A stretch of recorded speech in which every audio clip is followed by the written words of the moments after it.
बहुत बहुत स्वागत है आपका रशिया सीरीज़ के एक नए वीडियो में। आज मैं आपको लेके चल रहा हूँ रशिया की करंट कैपिटल मॉस्को से पुरानी कैपिटल सेंट पीटर्सबर्ग। मैंने टैक्सी से उतरने का टाइम कैलकुलेट नहीं किया था, 5-7 मिनट एक्स्ट्रा लगे। काफ़ी ज़्यादा जाना है। पीछे देखिए टैक्सीज की लाइन लगी है क्योंकि सबको उतरना बहुत रश है। सुबह जब से निकला हूँ तब से बारिश हो रही, बारिश रात से ही हो रही थी। टेम्परेचर है 5 डिग्री। इस स्टेशन का नाम है लेनिन गार्ड्सकी। मेरे होटल से डिस्टेंस लीनियर 11 किलोमीटर था, लेकिन टोल रोड एक्सप्रेस वे से आए 15 मिनट लगा। टैक्सी वाला जहाँ ड्रॉप करेगा वहाँ से भी काफ़ी वॉकिंग है। ऐसा नहीं कि शेड में उतारेगा, सीधे अंदर स्टेशन में। क्यों बनाया ऐसा? शीट बना देते। बारिश और स्नो में क्या होगा लोगों का यहाँ पे। ये है गार्ड्स की वॉक्सल। यहाँ सिक्योरिटी भी होता है। बारिश में चलाए तो काफ़ी, लेकिन बढ़िया है। पीछे है घुसते सिक्योरिटी होता है। और ये है ट्रैक नंबर 3 पे मेरी ट्रेन औरोरा। इन्होंने पासपोर्ट चेक किया और मुझे बताया कि 81 है ऊपर डेक पे। रशिया के अंदर ये सबसे ज़्यादा बिजी रूट में से एक है। मतलब दिन भर में कम से कम 20 गाड़ी चलती होंगी अलग अलग तरीके की। Sleeper branded, double decker branded, और हाई स्पीड ट्रेन जिसको बोलते हैं साप्सान। मैंने हाई स्पीड नहीं ली, चाइना में बहुत ले चुका था, उसका कोई एंथो नहीं था। वो टाइम लगाती है 4 घंटे, और ये लगाती है औरोरा ब्रांडेड ट्रेन लगभग 5.5 घंटे। 1.5 घंटे का डिफरेंस था। मुझे थोड़ी ज़्यादा कंफर्टेबल लगी फ़ोटो वगैरह देख के। अंदर चल के देखते हैं कैसा है माहौल। ये लोअर डेक पे ऐसे लगेज रैक बना हुआ है जहाँ आप अपना कोट वगैरह टांग सकते हैं, नीचे बैग्स रख सकते हैं। ये है मेरी सीट 81। सीटिंग यहाँ पे 2 रोज़ में 2+1। मैंने 1 साइड चूज़ किया और लोगों को ना इंटरफेयर करना ना इंटरफेयर होना, तो अलग से सिंगल सीट लिए। यहाँ का टेम्परेचर रखा है इन्होंने 23 डिग्री, बाहर है 6 डिग्रीज। अच्छा है, कंफर्टेबल सीट लग रही है। ये मैं बैठा हूँ अपर डेक में, सिमिलर लोअर डेक है नीचे। मैंने अभी आपको दिखाया था जहाँ बैग रखा था मैंने। ऐसे रिट्रैक्टेबल ट्रे है, कुछ खाना पीना और रख के या फिर लैपटॉप पे काम करना हो तो इस पर कर सकते हैं। ये पुश बैक के लिए बटन।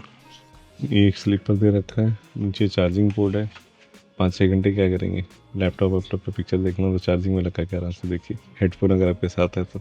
ये सारे भोकाल हैं बिजनेस क्लास वाले। स्लीपर है, शू टंग है, ईयर प्लग है, जूता चमकाने वाला है, माउथ वॉश है, वेट वाइप है, और ये आई मास्क है ना प्रॉपर भोकाल। और सारे कंपार्टमेंट में से हॉट एंड कोल्ड वाटर के लिए डिस्पेंसर लगाया हुआ है। पंक्चुअलिटी देखिए, घड़ी में बजे 6 और ट्रेन में चलना शुरू किया।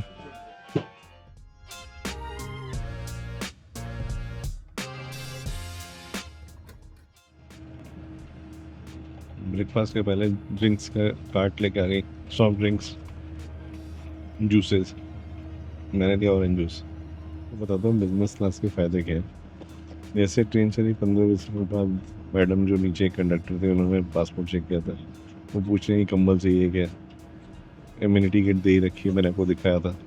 बस ऐसा मेनू कार्ड देखे गए। इसमें ब्रेकफास्ट का ऑप्शन है 6 बजे के बाद ट्रेन चल रही है, और अगर 1:30 के बाद चल रही है तो लंच और डिनर का ऑप्शन है। इसमें वेजिटेरियन ऑप्शंस भी हैं। इसी तरह से इधर लंच टेबल का ऑप्शन है और साथ में डेजर्ट। मॉस्को से सेंट पीटर्सबर्ग के बीच में कुछ 50 से ज़्यादा फ्लाइट चलती हैं, 25 से ज़्यादा ट्रेन चलती हैं, जिसमें हाई स्पीड साप्सान है, बहुत सारी स्लीपर ट्रेन्स हैं, ब्रांडेड ट्रेन्स हैं। एक तो ये ब्रांडेड ट्रेन और होगा। सबको छोड़ के मैंने ये क्यों चुना, उसके पीछे रीज़न यही है, इतना कम्फर्ट और कहाँ मिलेगा। जो बिज़नेस क्लास था साप्सान में बहुत महंगा, 12-13 हज़ार के ऊपर। और फ़्लाइट्स हालांकि सस्ती पड़ती है पर बहुत मुश्किल होता है। आप सिटी सेंटर से एयरपोर्ट जाइए, फिर एयरपोर्ट से सिटी सेंटर जाइए, खर्चा ज़्यादा होता है, हसल भी ज़्यादा होते हैं।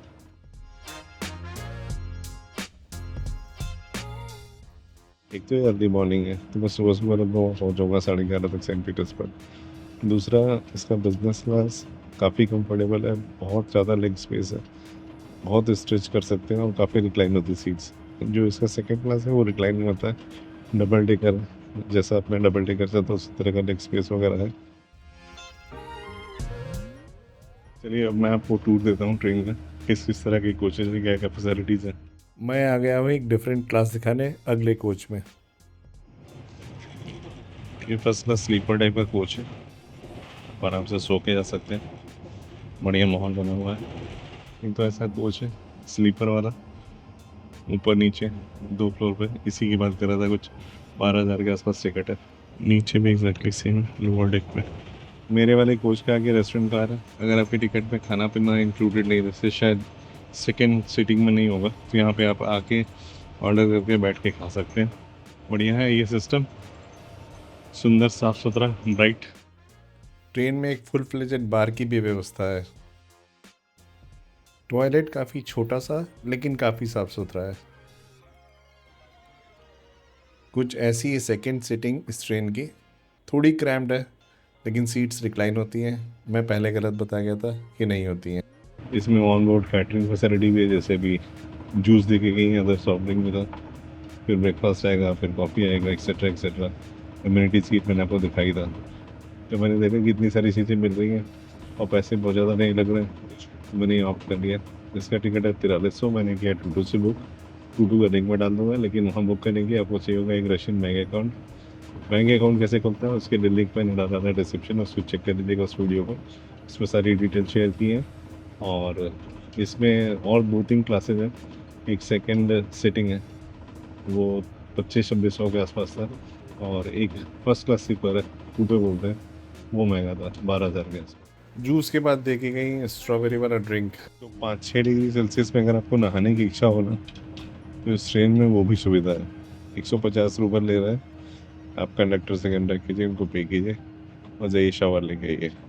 इसके अलावा अगर आप अपग्रेड करना चाहें अपना क्लास, वो भी ऑप्शन है, आप अपना क्लास भी अपग्रेड कर सकते हैं, स्पेस अवेलेबल है तो।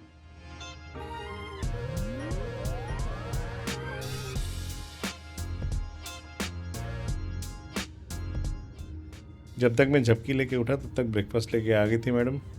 ये राइस नूडल्स थे, बॉइल्ड वेजिटेबल्स थे, ब्रेड था और ये कुछ मीठा आइटम। आगे देखेंगे कैसा है। तो बीटरूट है, मीठा है, बॉयल किया हुआ, ये टोमेटो, शिमला मिर्च और बीन्स की ग्रेवी है। इस तरह से अलग की चीज़ है। ओवरऑल मैं पूरे ट्रे को डिसेंट ही बोलूँगा, अच्छा है।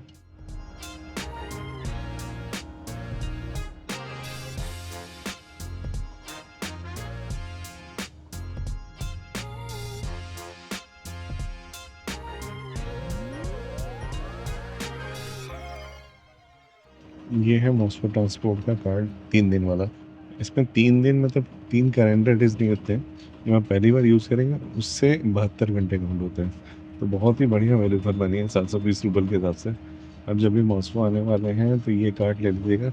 लोग बोलते हैं ट्रॉयका लेने की, ट्रॉयका ले लीजिए। ट्रॉयका लेने की मुझे ज़रूरत नहीं महसूस हुई एज ए टूरिस्ट। सिंपली ये पेपर कार्ड है, इसको आप 3 दिन लगातार सारे के सारे पब्लिक ट्रांसपोर्ट यूज़ कर सकते हैं और एक भी पैसा आपको एक्स्ट्रा नहीं देना पड़ेगा। अनलिमिटेड पास है। अगर आप 3 दिन तक हैं तो 1 दिन का पास या 3 दिन का पास ले सकते हैं, और अगर उससे ज़्यादा रुकने वाले हैं तो आप अपने हिसाब से प्लान कर लीजिएगा कि आपको कौन सा पास आपके लिए बेटर है।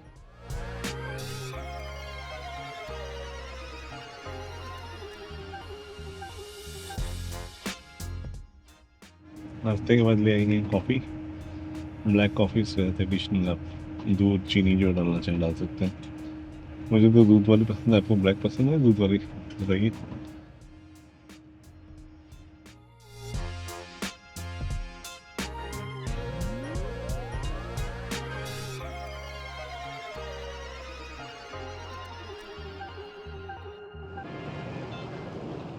खाते पीते गोल्डन ऑटम के नज़ारे लेते एग्जैक्टली 5.5 घंटे में पहुंचा दिया मैं मॉस्को वस्की।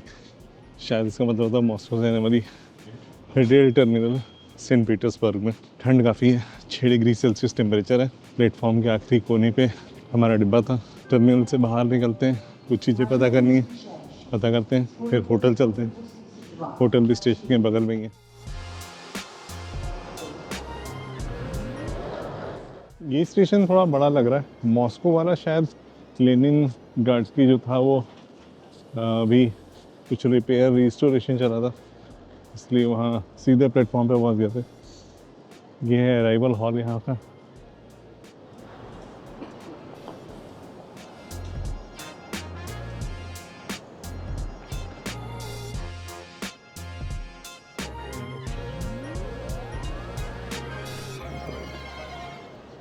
ये सेंट पीटर्सबर्ग का मॉस्कोवस्की रेलवे स्टेशन का अराइवल हॉल। अगर आपको पता नहीं तो बता दो, सेंट पीटर्सबर्ग 1918 से पहले कैपिटल था रशिया का। उसके बाद 1918 में रिवॉल्यूशन के बाद मॉस्को बना। ये सेकंड बिगेस्ट सिटी भी है रशिया के अंदर। अब स्टेशन पे एक टूरिस्ट इंफॉर्मेशन सेंटर है। इनसे मैंने पूछा कि कोई अट्रैक्शन या सिटी पास होता है क्या जिसमें सारे अट्रैक्शंस कवर होते हैं, तो उन्होंने बोला कि नहीं, पैंडेमिक से पहले होता था पर अभी नहीं हो रहा है। तो आपको इंडिविजुअली टिकट खरीदना पड़ेगा या ट्रैवल एजेंट्स कुछ ऐसे पासेज बना के बेचते हैं, वो आप खरीद सकते हैं। और ट्रांसपोर्ट के लिए 1 डे 2 डे 3 डे टाइप के पासेज हैं जो आप मेट्रो स्टेशन से खरीद सकते हैं। जब खरीदूंगा तो आपको दिखा दूंगा। कितनी कलाकारी की है वहीं छत पे।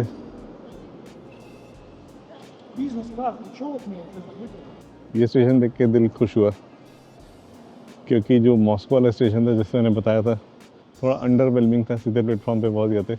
ये सब माहौल, झूमर, नक्काशी, पेंटिंग देखने को नहीं मिली थी।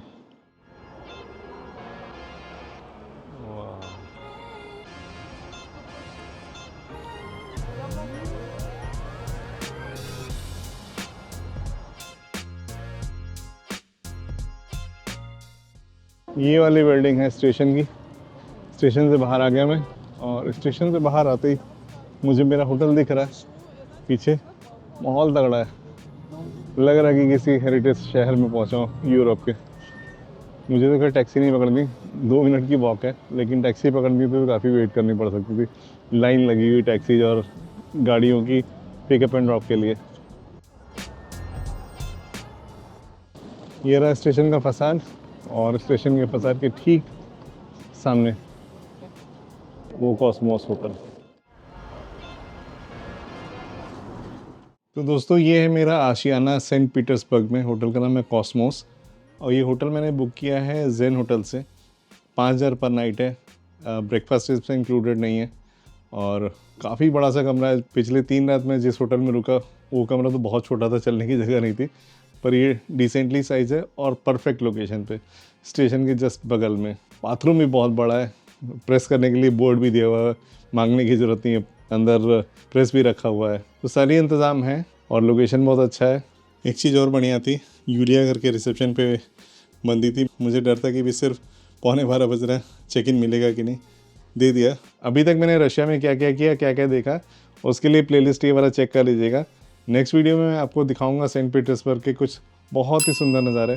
सेंट पीटर्सबर्ग को बोला जाता है वेनिस नॉर्थ का, और कहते हैं यूरोप के one of the most beautiful cities में से एक है। इसी की ब्यूटी को एक्सप्लोर करेंगे अगले हफ्ते। जब तक मिलूँ तब तक अपना ख्याल रखिए, खुश रहिए, मुस्कुराते रहिए, स्वस्थ रहिए। Bye bye and take care.